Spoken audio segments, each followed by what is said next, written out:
Another one gone. Beautiful. High Lord Trezek of the Zalith Dominion stood on the observation deck of the Dreadfort Red Maw, claws dripping from the ceremonial feast. Screens displayed scorched landscapes, shattered bunkers, and bodies non-Zalith strewn. Like forgotten insects. He clicked his fangs together in satisfaction. They didn't even fight back, only screamed. Soft species always do. A steward bowed. Another Death World colony, my lord. Unregistered, human-descended. No formal protectorate status. Trezek's spines flared in amusement. Ah, the Terrans. So much bark, so little bite. I thought they died off after the Arcadia breach. His second in command grunted. Rumors say they still exist. That their core worlds are buried beneath magnetic veils. Trezek dismissed the idea with a hiss. Ghost stories for scared hatchlings. We just raised a Death World colony. No retaliation. No response. A pause, then laughter. And that's when the lights dimmed. Not from failure. From presence. In Earth's deep space listening post V9, a signal cracked through the void. One of their own colonies. Gone. Intercepted message. Zalith transmission. No mercy. No negotiation. Major Elin Reyes stood quietly in the low-light ops chamber. Jaw clenched. Show me the last known position. It lit up red on the HOLO map. Dead center in a Zalith harvest corridor. Any survivors? He asked. A tech looked up, pale. No. All biosigns lost within 11 minutes. Full population gone. Reyes turned to the central terminal. Wake. The black directive. Someone whispered. Sir, that hasn't been activated since... Exactly, Reyes said. Time they remembered what monsters look like. Back aboard the Red Maw, Trezek finished his drink. Still grinning. Still pleased. Until his forward scout pinged. Sir, we have a vessel approaching. Small, human design. Trezek raised a brow. Survivors? No, the scout said, voice shaking. It's not transmitting. No lights. Just moving, slowly. Then, kill it. They fired. The round never landed. The human vessel blinked. Literally. Sensors lost it. Then found it. Closer. Another blink. Closer still. Trezek growled. What kind of drive tech is this? The ship stopped. Dead center in front of the DREADFORT. No message. No weapons. Just one phrase. Burned into the side of the hull in ship-sized Terran letters. You took prey. Now the predators hunt. Seconds later, all systems aboard the Red Maw shut down. All of them. Lights. Life support. Weapons. And in that silence, one final signal came through. From Earth. Old language. Ancient code. Translated. You thought we were Apex once. We outgrew that. Now we are Purpose. Then the human ship opened fire. But it didn't shoot to destroy. It shot to erase. The Red Maw fortress of predators. Hunter of Stars was gone in 3 seconds. Not in flame, not in blood. Just gone. Earth never said a word. Because they already had. They thought it was mercy. It wasn't. Explain to me how a Terran warship got into our core territory without triggering a single early warning perimeter. Admiral Rex's voice shattered across the Zalith Dominion command chamber. The other officers stood rigid, silent, dreading the question more than the enemy. A junior tactician stepped forward. Trembling. We didn't know it was a warship, sir. There were no heat signatures, no emissions. It didn't match any known combat profile. It didn't match a profile, Rex spat, because it wasn't a ship. He gestured toward the holographic wreckage of the Red Maw, what was left of it. A black hole. Not figurative. Literal. 3 seconds of unknown Terran tech, then nothing. He leaned forward. Whatever that was. It was a verdict. On Earth, beneath the Greenland ice shelf, Director Arel Sade scrolled through the black screen report from Listening Post V. 9. The kill log was clean. One ship. One target. 0.0 casualties on Terran side. Full hostile. ERASURE. Confirmed. He tapped a small panel. The AI interface shimmered to life. Status: Directive 7 is now active. Do you wish to escalate to extinction file? Arel didn't answer. He just stared at the old screen that blinked behind the AI. One Terran colony. Gone. 217 names. All civilians. No weapons. No defense. The Zalith hadn't just attacked a planet. They'd removed a memory. A culture. A family tree. Bloodline. He pressed his palm to the final approval. Directive escalation authorized. Earth files for extinction. Back in Zalith space, the High Blood Circle met in secret. 12 apex species from across their conquests. All ruthless. All arrogant, but tonight? Tonight they were afraid. They have no empire, one hissed. No central seat, no named leader. They have no borders, another whispered. Only places they've decided are not yours. Then how? A third demanded. Did they wipe out the Red Maw in under 3 seconds? A reply came, not from the chamber. From the center of the table. A fava center of the table. Small package had been placed there by a courier no one remembered. Authorizing. Unmarked. Untouched. The room froze. It opened itself. Inside? A single obsidian drive. It activated. No sound. No music. Just words, white on black. Response logged. Directive. Extinction pending. Await further silence.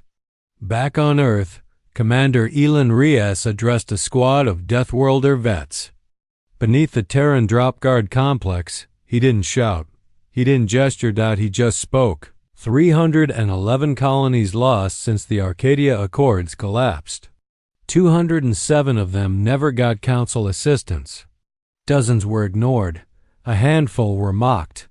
He looked around. Faces were still. Steel-eyed. Cold. But this one? He said.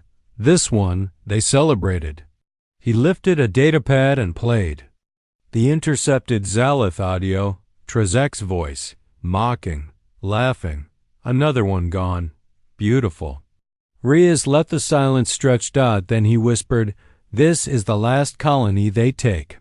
In Zalith space, planet Grizzle woke to horror. No sirens. No warnings. Just the lights going out. Every city. Every skyship. Every surface relay. Dead. Then came the fire. Terran. Drop pods. But not like before. These were not invasion vessels. These were judgment capsules. Each pod carried only one thing. A recording. A playback of the last 12 Zalith war crimes, projected across the skies like a funeral film. Then they exploded. No damage, just ash. Symbolic. But it worked. By the end of the hour, 93% of Grizzle's military defected. The other 7% vanished. Meanwhile, the Council of Sitharn watched the new Terran movements in horror. They're not using nav lanes, one admiral muttered. They're using gravity. They're folding in through the gaps. A junior researcher looked up, pale. Sir, one of their ships just entered atmosphere before we detected it leaving orbit. The room froze. They're not flying, someone whispered. They're arriving. At the edge of the galaxy, a dying species called the Halkries sent a message to Earth. Not to beg. To thank. You saved our moons when no one else came. Please, don't become like them. Earth never replied, but the Halkri homeworld was added to a new map, one marked Sanctuary. Not owned. Protected. By silence. Back in the Zalith Dominion, Admiral Rek issued a final order. All remaining fleets, all civilian vessels, hide, scatter, withdraw, burn records, change species ID tags. Lie if you must, an officer asked. Lie to who? Rec turned, eyes bloodshot. Voice raw. To the monsters we made when we took their children. Aboard the Terran supercarrier Dusk Memory, AI Core Cyrax activated Extinction Protocol 3. Full Memory Review. Target: Zalith Cultural Artifacts. Outcome: Catalog, then collapse. Let no one remember them fondly. The war never officially began. There were no treaties, no declarations, no flags. Just a time stompin'. Terran records. First strike logged. Zalith attacked civilians. Response in progress. End condition. No more names to avenge. They thought they were apex predators. But predators announce themselves. Earth, DIDN, single quotes T. Earth, let them feel safe. And then Earth filed the last form the galaxy ever needed. Extinction. The Yelenzi sovereignty thought they were outside Earth's interest. Too far. Too neutral. Too valuable to be burned. They watched the Zalith crumble and whispered relief behind closed council doors. But when their trade fleet, the famed Crescent Bridge, disappeared without distress signal or wreckage, their illusions snapped. A single transmission returned in its place. You shared logistics. You coordinated supplies. You called it peacekeeping. We call it collusion. No threat. No demand. Just a file attachment labeled Account Settled. On the rim station orbiting Vesker 8, Captain Threx stood staring at the star lines, hands trembling. Behind his back, he had served for 82 cycles, seen wars, brokered peace, delivered empires to their knees. But this wasn't war. It was something colder. Quieter. He turned to his science officer. Any signs they're approaching? The young Veskin shook her head. No movements, no comms, no heat spikes. She swallowed hard. But the lights in. Section 7 turned off. All of them? She nodded. His stomach twisted. Pull our crew, lock down the station, run silent. No transmissions. Too late. The lights above them dimmed one by one, and the message burned into every console. No species left to warn. On Earth, in a silent chamber 2 kilometers below the Terran Arctic Defense Vault, Commander Adrian Wexley rewatched the Zalith's last known broadcast. Not for strategy. Not for intelligence, but to feel something. To remind himself what they had sounded like before they screamed. He paused the screen, close-up of a Zalith general, tri-jawed, arrogant, mid-sentence. Frozen forever on the phrase. No Terran warship can breach this sector. Wexley whispered to the cold air. You said that too slow. The Athariclade activated emergency protocols. Not to fight. To kneel. They sent out a cry to Earth's known channels, broadcast in every dialect, dripping with desperation. We have not harmed your kind. We voted against the Arcadia bombardments. We gave safe passage to your refugees. Please, acknowledge us. A reply arrived, a soft pulse, a human voice, calm, male, familiar. Then you were wise, and you will remain unharmed. Speak of this to no one. Silence is still protection. The Athari never spoke of Earth again. In the Kalaria archives, 2 ancient scholars debated Earth's rise. The older one was blind but saw clearer than most. They were always predators. He rasped, but not like us. Then what? The old one smiled without joy. Humans do not hunt for sport. They hunt for justice. And they never leave it unfinished. The younger one swallowed, his frills twitching. What do we do?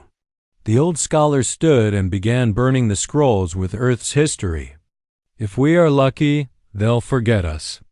On board the Terran stealth vessel Abyss Echo, Corporal Rhea Dorn cleaned her rifle with ritual-like precision. Her hand stopped mid-stroke as the mission brief flickered to life. Target: Keller Prime Citadel. Species: Observers. Relation to incident. Passive collaborators. She didn't flinch. She didn't ask why. She whispered one word. Copy. A second later, the planet's comm towers shorted. Then the blackout came. No ships left orbit. The Citadel's data cores vanished beneath silent orbital decays. And when the Empire asked what happened, they got back a single word: observed. Even rogue factions tried to survive. One black market war clan offered Earth tribute, a Terran war memorial, perfectly replicated in silver and stone. It was delivered to Mars. 3 days later, every pirate station across 5 sectors lost gravity for 30 seconds. Only 30. Just long enough for their blood to remember what fear tasted like. In a bar at the edge of Coalition space, 2 mercenaries sat hunched over cheap drinks. One was Cernic, reptilian, sharp-eyed, nervous. The other? Human, wearing no insignia. The merc had no idea how long he'd been sitting there. You hear the rumors? Cernic asked, forcing a smirk. Terrans hunting the Zalith into extinction. No mercy, no trials. The human lifted his glass. Rumors. Then it ain't true? The Terran sipped. Then leaned in. You're still breathing, right? Cernic went pale. Back on Earth, a Terran child drew pictures in class. Her drawing, a dark shape in space. Triangular, massive. A single sentence above it. Her teacher paused, frowning. Where did you learn that phrase? The girl shrugged. It's what my dad says when he looks at the stars. The teacher read it again. They made us myth. We made them memory. In the Senate of the JTARI Confederacy, a vote was called, should they aid the remnants of the Zalith? Vote failed, but one senator abstained. Later that night, they were found whispering to a shadow in their quarters. The shadow spoke without sound. The senator nodded once, and no record of that abstention ever appeared again. In the rubble of Reefin Station, a lone survivor scratched a message into a steel bulkhead. The words didn't beg for rescue. They weren't even a warning, just acknowledgement. The apex never roars, it waits. And when it moves, it ends things. The message burned there still. At the Terran Interlink Command. Analysts tracked over 31 empires now operating under full silent protocols. No patrols. No fleet expansions. No calls. One intern asked, "What's our next target?" A commander chuckled. "Next?" The room turned. He leaned forward.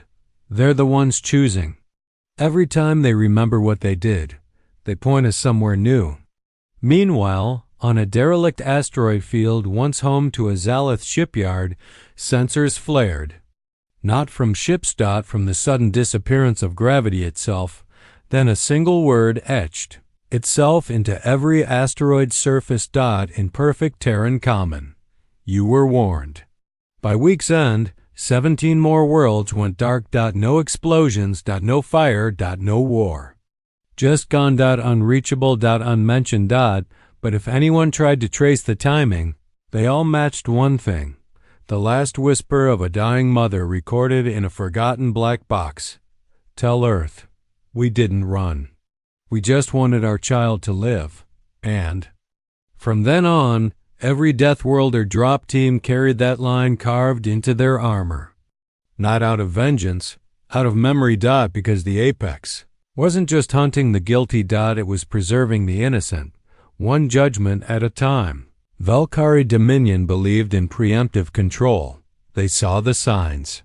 They didn't deny the fear. So they did what tyrants always do when scared. They struck first.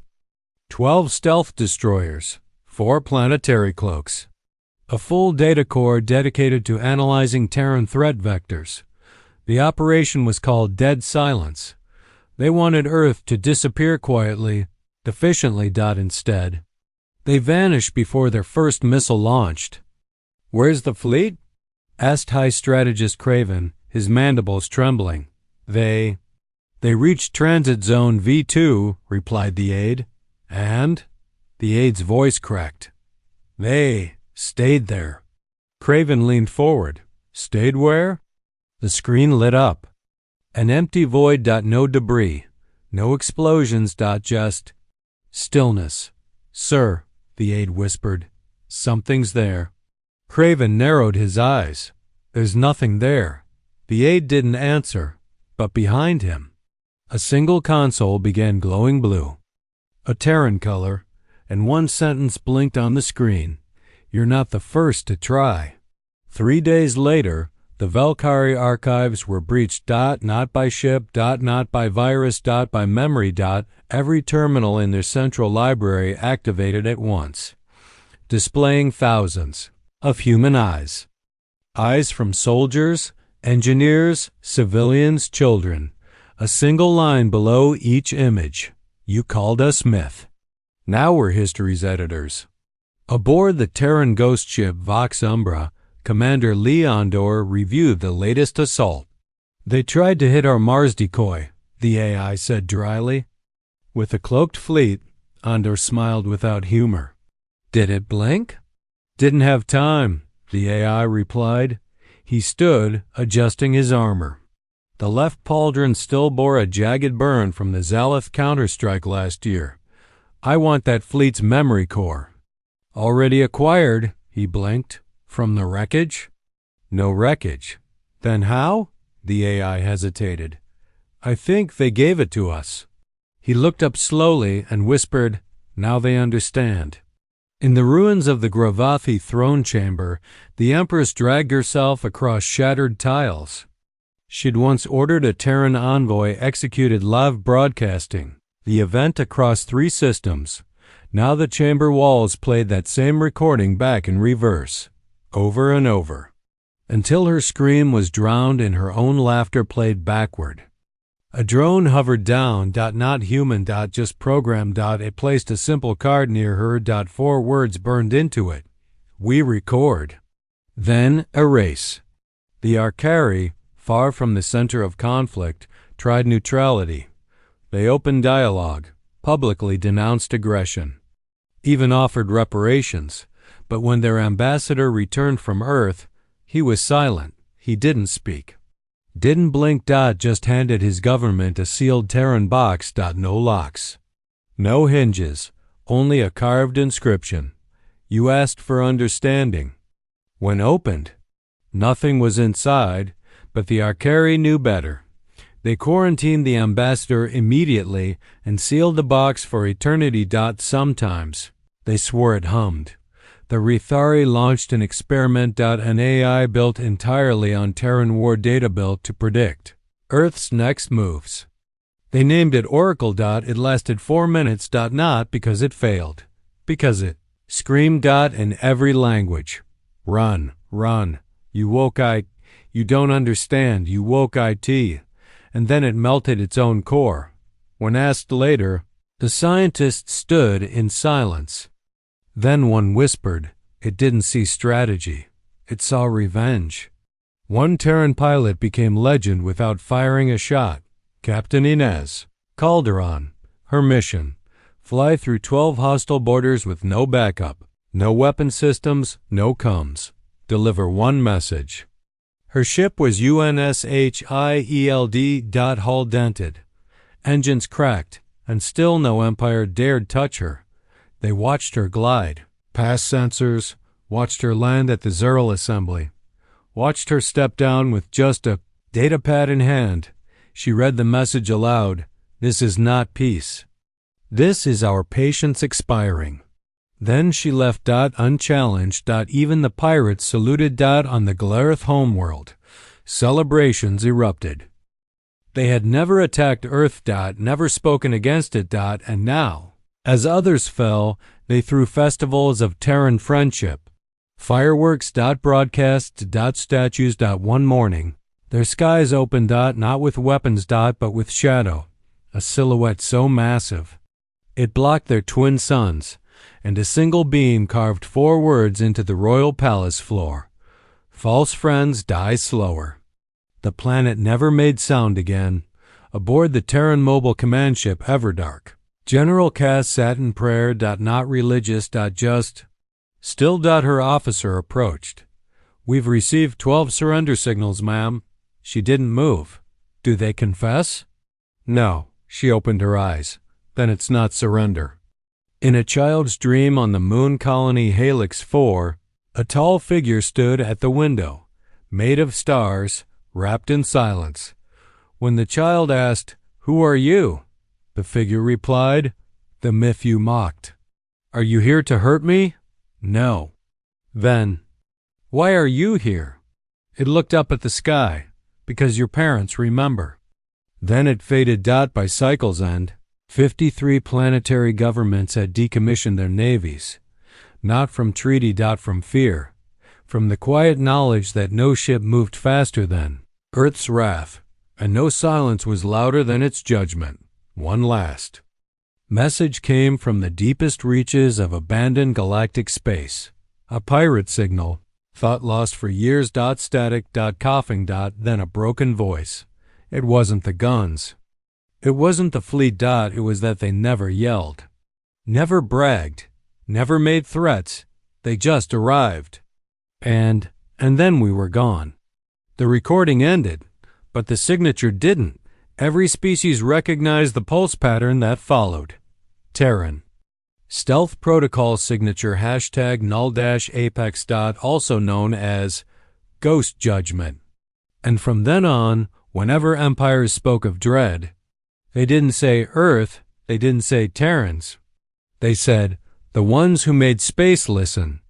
The Galactic Summit convened in orbit over Q and AR-9. Every species left standing had sent a representative. Not out of diplomacy, out of dread. Not one dared arrive with weapons. Even the Sithari Queen, whose ship once vaporized moons for ceremony, landed in silence. Unarmed. The Terran chair sat empty. It always had, and that made them uneasy. Should we send another invitation?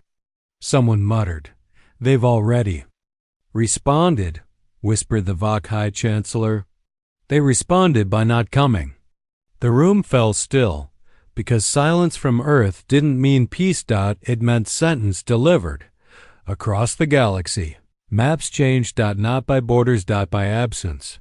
Whole sectors were now labeled only in black. No data. No ships. No echoes. Just coordinates. With one shared tag. Do not enter, Terran claimed. Not even pirates dared. Not even smugglers. Some said even light refused to cross those regions. On the edge of one such silent zone, a diplomatic vessel floated, waiting. No movement. Just a message. Looped on repeat. We believe in coexistence. We never challenged Earth. We only want to talk. There was no reply for 17 days. Then, a single pod ejected from the void. Drifting. UNPOWERED. Inside was a data cube, encrypted, unbreakable. By any known tech, only one species could read it. Earth. But the pod wasn't sent to Earth. It was returned from Earth. Inside, a single sentence. You were never the target, but keep your distance. They called them Deathworlders, but that wasn't right anymore, because Earth hadn't killed everyone. Not yet. It had judged. Calculated. Chosen. There were survivors. There was logic. Just not theirs, and that, more than the destruction, terrified. The galaxy. Because it meant Earth. Wasn't angry. It was strategic. Precise. Patient. They weren't at war. They were correcting.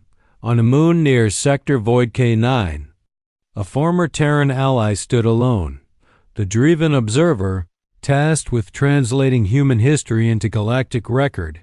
He'd once walked alongside humans during first contact. Now he watched from afar, ancient and exhausted. They didn't strike. First, he muttered into his recorder. They just remembered who did. He paused. Then spoke again, and when they remembered, the stars paid the price. He powered down the recorder. Sat in the dark and smiled. They laughed, he whispered. They don't laugh anymore. Back on Earth, there was no celebration. No announcement. The sky was calm. Cities thrived. Children played. In orbit. Terran. Ships glided quiet, massive. Watching. No medals were issued. No parades. Just a message sent to every surviving galactic node. If you're reading this, you're still here. Don't waste the chance. Some species called it mercy. Others called it warning. But deep down, they all understood. It was both. One final broadcast pulsed from Earth weeks later. Audio only. 4 seconds long. Voice. Calm. Human. Familiar. It said, "We're done talking." And then nothing. No follow. Up. No campaign. Just the slow, absolute realization that Earth didn't need to speak anymore. They had said everything in silence. In ash. In absence. Now, in every galactic academy, younglings study the Terran campaigns, not as battle plans. As warnings. Tales told with reverence and terror, because even now, no one understands how Earth did it. Not fully. The tech, the psychology, the silence. But they do remember one thing clearly: humanity had been quiet for a reason. And in the deep archives of the fallen Kravith Empire, a single Terran phrase was etched onto the wall by a diplomat long since vanished. No translation needed. No context. Just this: we were myth, you made us memory. Now we're history's teeth. And then silence. Forever. Terran silence.